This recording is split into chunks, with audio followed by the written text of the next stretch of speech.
I'm Laura, 29 years old. My husband is Richard, 30 years old. We chose to live with his parents because Richard often said, "I'm the eldest son, and I want to give back to my parents someday." Richard's parents are very kind.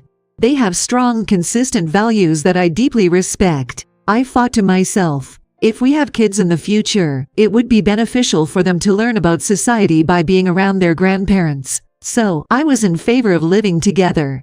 However, there was one catch in this perfect in-law setup. They had an unmarried daughter living at home. Her name is Melissa, 26 years old. The first time I met her when I went to announce our engagement, she remarked, "Oh, so you're the latest addition to the family, huh? Such a sassy younger sister-in-law." My first impression of my Sil was terrible. She probably didn't like the fact that her parents approved of me, but either way, she had a bad attitude. A few weeks after moving in, one day, as I was serving food to everyone at their respective places, my Sil shouted in disapproval. What? I was taken aback by her sudden outburst. "You placed the food at your seat first, gah." Food. It was so unexpected that I was momentarily speechless. "You're the newest member here, right? Why'd you serve yourself first?" Well, my seat was closest to the kitchen." "I can't believe it. You served yourself before me." I was stunned to see her make such a big deal out of such a small thing. Seeing this, my husband intervened. "If you're going to talk about order and hierarchy, shouldn't you be showing more respect to my older sister-in-law? I mean, I don't want to get into it, but if you're talking about seniority, you should respect the wife of the eldest son, right? I'd prefer if we all just got along." "What? Are you joking? She's just another woman from outside the family. She's not particularly attractive and deserves to be treated accordingly." Melissa snapped back at Richard. This made Richard furious. "What did you say?" Feeling that a sibling fight was about to erupt, I stepped in and calmed Richard down. "Richard, it's okay, thank you." Then I told my Sil, "I'm sorry, next time, I'll serve your portion first." I had my reasons for saying this.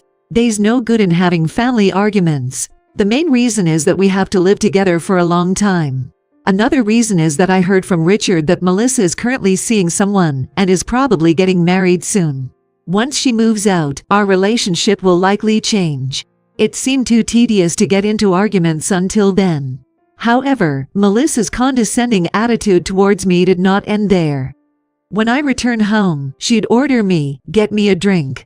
"Huh, what do you want?" I'd ask. "Just get me something," she'd retort. I'd serve her tea, only for her to start with, "I wanted coffee." "Make it again." "Well, you could have said that from the start." She'd snap back, sounding frustrated. "What? Can't you even pick up on that? That makes me concerned.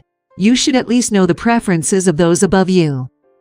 "Do I really have to spell it out?" Then, I'd hear her say with a tisk, "Such a useless maid." Looking back, I think that was the first time she called me a maid.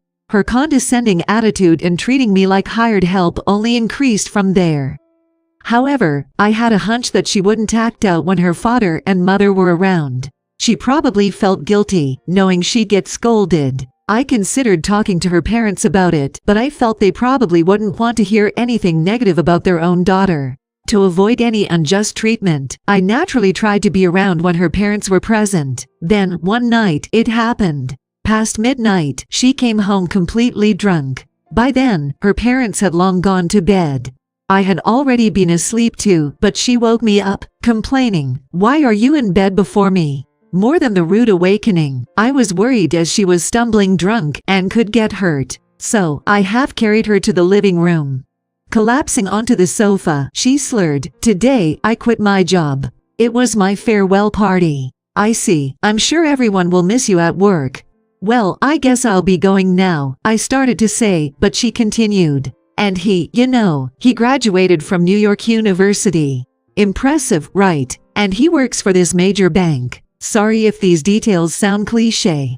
He wants to be with me so much that he asked me to quit my job.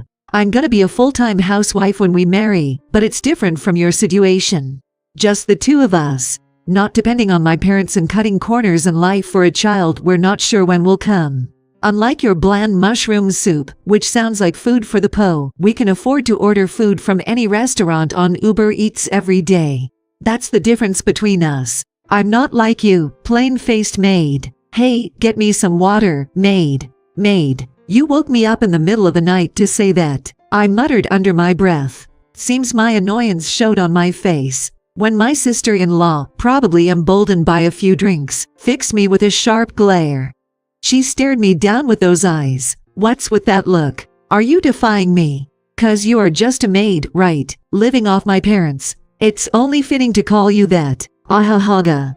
Maid, maid. She kept repeating the word maid with drunken laughter. I wanted to splash the glass of water on her face, but I held back. I was proud of myself. For my inborn baby to learn about social manners. Because my husband wants to take care of his parents. They're good people, and I wanted to help too. That's why I chose to live together. And yet, to be looked down upon as a maid. I started cleaning to distract myself, but the frustration lingered. I sighed, gripping the vacuum tighter. As I began to clean around the computer.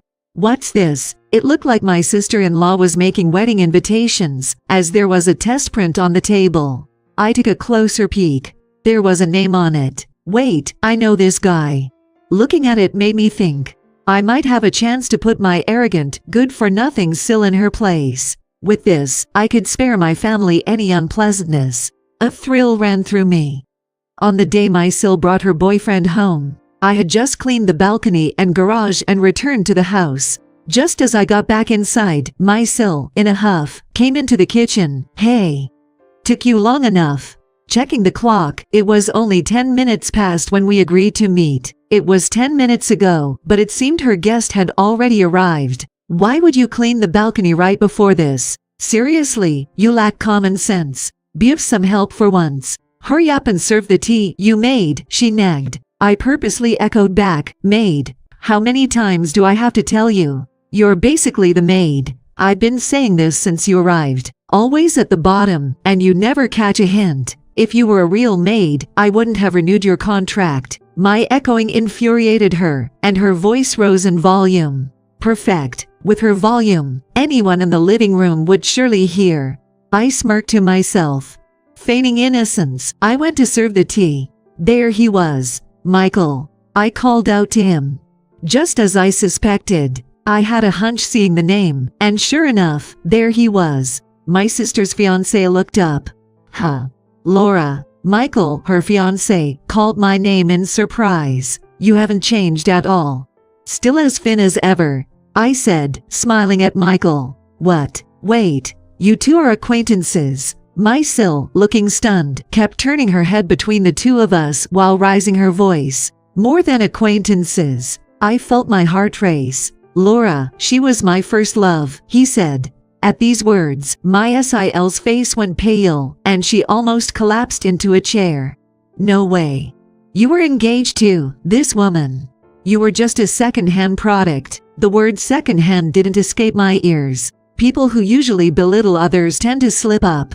I made sure to pick up on it and repeated it for emphasis. He said at the same time, I heard you mention maid in the kitchen earlier. My Sil turned pale. No, that's not. What's not? What's different? Now's the time to push on once she was off guard. My sister-in-law, flustered, started to fib. Well, it was just a joke between us, right? You know how we joke around. I won't let this go. Complaining about the order of the being served at the table is a joke. If that's a joke, it's in bad taste. Always calling me plain Jane as a joke. If so, that's also a very po-taste joke. I don't recall agreeing to such a game. I blocked her escape route. He also chimed in, calling me second-hand like I was from a thrift store. Is that kind of joke? That's in pretty bad taste too. I think even I would be offended being called second-hand. This was indeed a coincidence. More importantly, this was a once-in-a-lifetime opportunity to get back at this sister-in-law who had made my life miserable. It truly felt like a miracle bestowed by the heavens. I won't let this chance slip away. So, shall we share some memories of being called second-hand and maid? I approached my sister-in-law. Slowly, making her feel the pressure. Laura, he began as he settled back into the couch. As I placed down the tea, he said, thank you. I met Laura in high school. I was on the basketball team, and she was the captain of the girls' basketball team. She would often encourage me when I was in a slump. She told me that recognizing what's wrong in a slump is halfway to solving it. Then, it's all about improvement. She always had positive words for me, even praising the little things like the trajectory of my shots. I'll always remember her saying, "Life isn't a tournament where defeat ends at all, but a league where you alternate between wins and losses." Even a sports drink she'd occasionally give me, asking "you okay?" meant the world to me. I confess I had a small crush on her, and even asked her out. Well, it didn't work out. Laura was quite popular. He chuckled. Now I'm being called a plain Jane and a maid. I seized the moment. Hearing that was a shock to me. Being compared to a second-hand product hurt too. He said expressionlessly. He continued. After I asked Laura out in the summer and got rejected, she still gave me drinks and treated me the same. I guess Laura was being considerate. So, my first love was a bit bitter but mostly sweet. Then he looked straight at my sister-in-law. Calling Laura maid and me second-hand, I now understand the kind of person you are. I can't see us continuing this relationship. My Sil was now ghostly pale. She began to sob to him about her circumstances. I'm in a tight spot now. I even quit my job. Job? You quit? He looked puzzled. Maintaining his stern expression, he said, I didn't ask you to. I blurted out, what? This was unexpected. So she quit her job of her own accord. This was my chance. I quickly retorted. Didn't she gush about how you said you wanted to be together forever? So without you even knowing, she was talking about how with your earnings she could order takeout every day, living a lavish lifestyle. I spilled the beans. Why? She probably wasn't expecting to be told that. My sister-in-law's eyes rolled back. You didn't have to say all that to Michael. She started rambling. I just chuckled. Of course I'd say it. After all, I know Michael. It's like watching everything unfold in a reality TV show. Except I heard everything in person. Your long-winded remarks, that is. Michael held his head in his hands. I never told you to quit your job. I mean, I didn't say to continue either. Huh.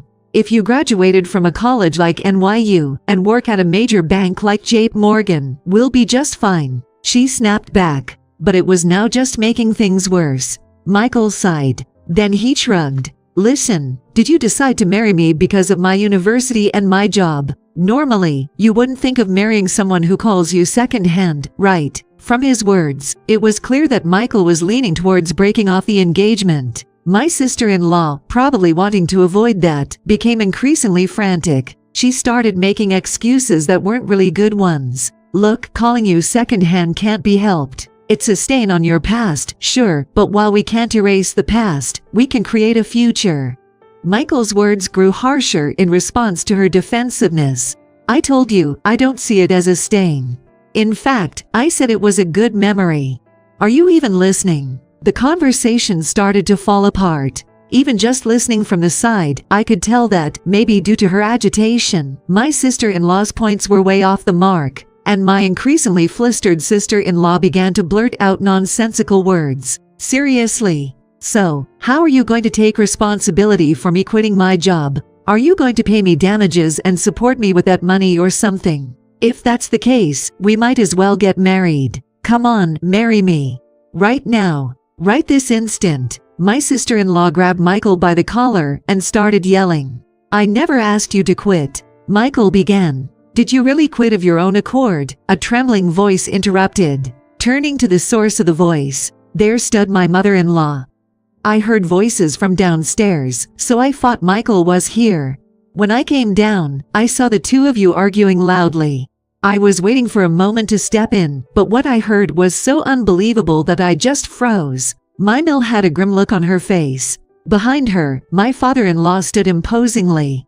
And even further behind, my husband was trembling. I really am sorry for what happened, Michael, my Phil said. My apologies to Michael too, but the one who's really been wronged is Laura. My Mill was on the verge of tears. Why did you hurl such harsh words like maid at Laura, who's always been so kind to us? She did everything out of goodwill, and you belittled her.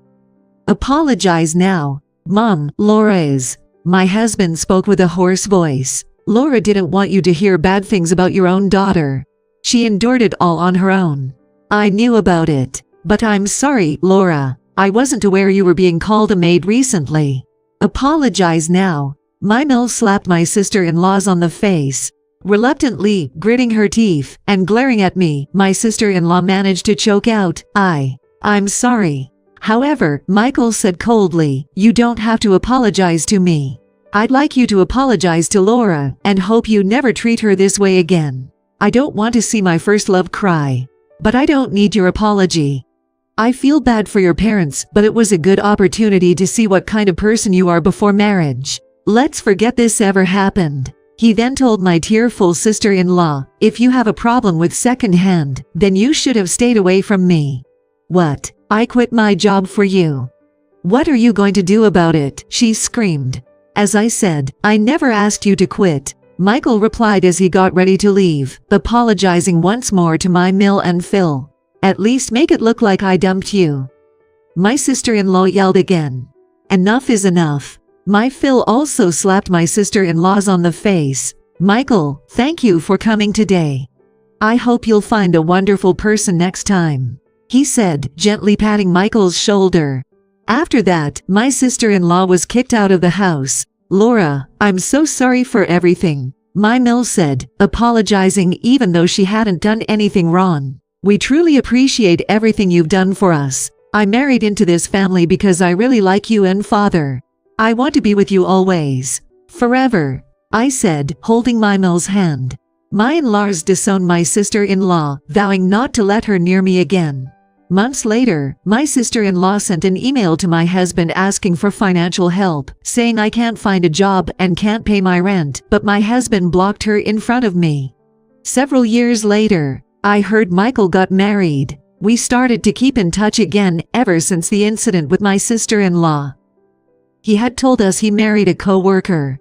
By then, I had given birth to our first child. When we have our own kids, I'd like parenting advice from you, Michael said. Yay, our child is so lucky to have grandparents who adore her, I replied. We want our child to be loved and to know love. We named our child Amy, which means beloved.